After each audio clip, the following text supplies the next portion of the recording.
नमस्कार दर्शकों, मैं सोनू ऐसे न्यूज़ चैनल में आप सभी का हार्दिक स्वागत करता हूं। दर्शकों, सनातन एक ऐसा धर्म है जो कि सदैव रहने वाला, अन्य भी जितने धर्म है सब की उत्पत्ति सनातन धर्म से ही हुई है, जो कि सनातन धर्म को लोग हिंदू धर्म से के भी नाम से जानते हैं। तो आइए जानते हैं सनातन धर्म जो कि हिंदू धर्म की जो ऑथेंटिक पवित्र पुस्तक है भागवत गीता, जो कि भागवत गीता को चारों वेदों का सार भी माना जाता है। तो आइए जानते हैं श्रीमद् भागवत गीता के अंदर कौन सी साधना करनी चाहिए और कौन सी नहीं करनी चाहिए, ये वर्णित कहाँ है, मतलब कौन सी साधना से मोक्ष संभव है। तो आइए जानते हैं। नमस्कार सर। नमस्कार जी। क्या नाम है सर आपका? विजय कुमार यादव। कहाँ से हो सर आप? सूरत जिला। सर कृपया हमें ये बताइए, जो कि सनातन धर्म है, जो कि सनातन धर्म को, जो कि अन्य धर्म जितने हैं सबकी उत्पत्ति इसी सनातन धर्म से हुई है, जो कि सनातन धर्म जो कि सदैव रहने वाला धर्म भी माना जाता है। तो सनातन धर्म जो कि हिंदू धर्म को मूल रूप से बोला जाता है। तो हिंदू धर्म की जो ऑथेंटिक जो ये फाइनल बुक है श्रीमद् भगवत गीता, चारों वेदों का सार भी माना जाता है। तो क्या श्रीमद् भगवत गीता के अंदर कौन सी साधना करनी चाहिए और कौन सी नहीं करनी चाहिए, इस चीज़ का प्रमाण है उसे, मतलब कौन सी साधना से मोक्ष संभव है, इस चीज़ के बारे में कृपया हमारे ऐसे न्यूज़ दर्शकों को बताएं। देखिए सर, ज़्यादातर सनातन धर्म में हमारे पवित्र चारों वेद श्रीमद् भगवत गीता को ज़्यादा महत्व दिया जाता है। और इसके अंदर जो श्रीमद् भगवत गीता है चारों वेदों का सारांश है, और चारों वेदों का सारांश श्रीमद् भगवत गीता है। श्रीमद् भगवत गीता में दो तरह का ज्ञान है, एक ब्रह्म तक की साधना है, एक पूर्ण परमात्मा की साधना है।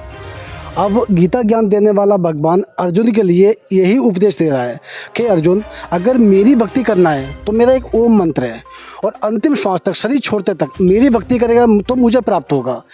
और अगर तुझे मोक्ष चाहिए तो गीता अध्याय 17 के श्लोक नंबर 23 में 3 मंत्रों का जिक्र है, ओम तत्सत। अब 3 मंत्रों का जिक्र, 3 मंत्रों की जो जानकारी है ये गीता ज्ञान देने वाला भगवान जो ब्रह्म है ये भी नहीं जानता है। उसके लिए इशारा कर रहा है, तत्वदर्शी संत की खोज कर, तत्वदर्शी संत की शरण में जाओ, उनसे ज्ञान समझो। जो ज्ञान बताएंगे तत्वदर्शी संत, उस आधार पर भक्ति कर्म करो, फिर आपको मोक्ष प्राप्त होगा। तो सर क्या गीता ज्ञानदाता की भक्ति से मोक्ष नहीं है? देखिए, गीता ज्ञानदाता की भक्ति से मोक्ष नहीं है सर, क्योंकि गीता अध्याय 8 के श्लोक नंबर 16 में जो लोग ब्रह्मलोक में गए हुए प्राणी वापस से पुनरावर्ती का मतलब होता है जो शरीर छोड़कर जाते हैं ब्रह्मलोक में, ब्रह्मलोक से वापस उनको आना होता है, उसको बोलते हैं पुनरावर्ती। तो मोक्ष तो हुआ ही नहीं है, जन्म मृत्यु होगी।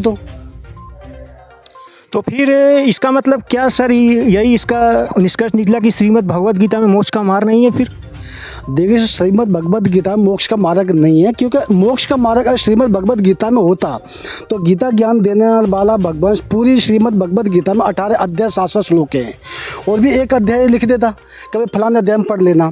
क्योंकि इसने सांकेतिक शब्दों में तत्वदर्शी संत की तरफ इशारा किया है कि तत्वदर्शी संत की खोज करो, उनकी शरण में जाओ, उनको भली भांति दंडवत प्रणाम करो। फिर जो तत्वदर्शी संत है मोक्ष मार्ग का ज्ञान आपको उपदेश करेंगे, उस ज्ञान आधार पर भक्ति कर्म करो, फिर आपका मोक्ष होगा। तो सर ये वर्तमान में जितने सभी हैं, गीता मनीषी हो गए और भी हो गए, जितने सब शंकराचार्य हो गए, मल्लेश्वर हो गए, तो क्या ये लोग जो बताते हैं कि श्रीमद् भगवत गीता के अंदर मोक्ष मार्ग का ज्ञान है, जो कि सर्व अध्याय करो, गीता का पाठ करो, प्राणायाम यज्ञ करो, ये करो, और भी जो भी बताते हैं उनसे आपका मोक्ष हो जाएगा, तो क्या ये सब चीज़ सारा झूठ है सब? देखिए सर, आज जो भी हमारे भारत भूमि में एक पवित्र भूमि गिनी जाती है कि यहाँ पर ज़्यादातर संतों का समय समय पर आगमन होता रहा है, और ज़्यादातर लोग भगवान के प्रति श्रद्धा है भारत के अंदर। तो आज समझो जो भी ज्ञान संत अपना अपना बता रहे हैं, उस अपने सत्र का बता रहे हैं, लेकिन किसी का ज्ञान जो हमारे जो शास्त्र है, जो धार्मिक पुस्तक, उनसे मैच नहीं हो रहा है। तो श्रीमद् भगवत गीता अध्याय नंबर 16 के श्लोक नंबर 23-24 में इसको गलत कहा है कि जो शास्त्र विधि को त्याग के जो मनमाना आचरण करते हैं उनको नहीं सुख होता है, नहीं सिद्धि प्राप्त होती है, इनको गति होती है।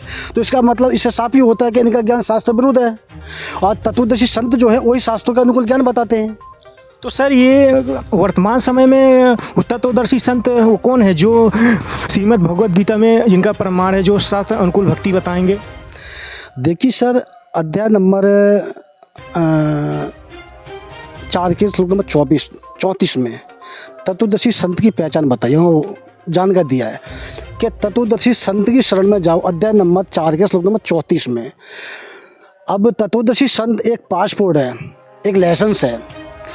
अब आज जितने भी हमारे भारत के अंदर जितने भी संत महात्मा मंडलेश्वर गुरु पद में जो बैठे हैं, किसी के नाम के आगे तत्वदर्शी नहीं लगा है। अब तत्वदर्शी जो लगा है, तत्वदर्शी संत हमारे गुरुजी जगत गुरु तत्वदर्शी संत रामपाल जी महाराज जी हैं। वही पूर्ण ज्ञान बताते, वही शास्त्रों के अनुकूल भक्ति विधि बताते हैं।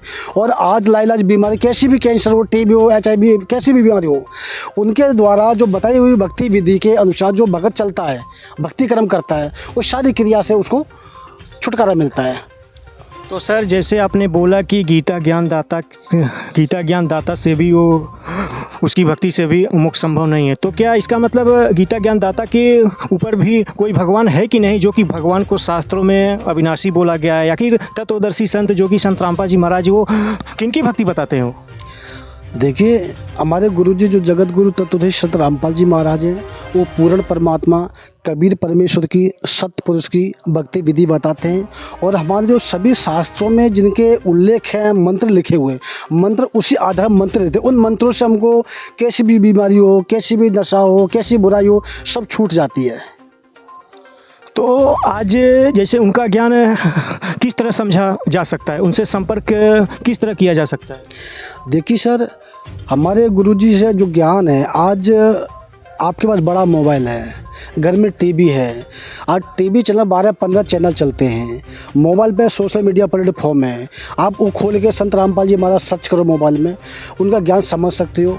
उनमें नंबर, डिस्प्ले पर नंबर आते हैं, नंबर पर आप कॉल करो, SMS करो, आपके घर पे निःशुल्क पुस्तक प्राप्त हो जाएगी। पूरा एड्रेस लिख के दो, आपके घर तक पुस्तक पहुंच जाएगी। और ज़्यादा कुछ जानकारी करना है तो वेबसाइट भी है www.jagatguru.org रामपाल जी महाराज, उस पर भी आप जाके सर्च कर सकते हो। ठीक है सर, धन्यवाद। ओके। तो दर्शकों, आपने देखा जो कि इन्होंने शास्त्रों के, जो कि शास्त्र ऑथेंटिक माने जाते हैं हिंदू धर्म के, श्रीमद् भागवत गीता, उनसे श्रीमद् भागवत गीता के अनुसार एकदम रहस्य युक्त बातें इन्होंने बताई। जो कि गीता ज्ञान दाता भी पूर्ण परमात्मा नहीं है, जो कि अन्य जितने धर्म गुरु हैं या हिंदू धर्म के जितने भी भाई बहन हैं, सब गीता ज्ञान दाता को ही फाइनल गॉड मानते हैं। जो कि गीता ज्ञान दाता ने अपने बारे में स्थिति खुद बताया है, जो कि इन्होंने अभी पूरा प्रमाण सही, श्लोक सहित बताया है। तो ऐसे ही आध्यात्मिक जानकारी के लिए बने रहिए। तब तक के लिए धन्यवाद।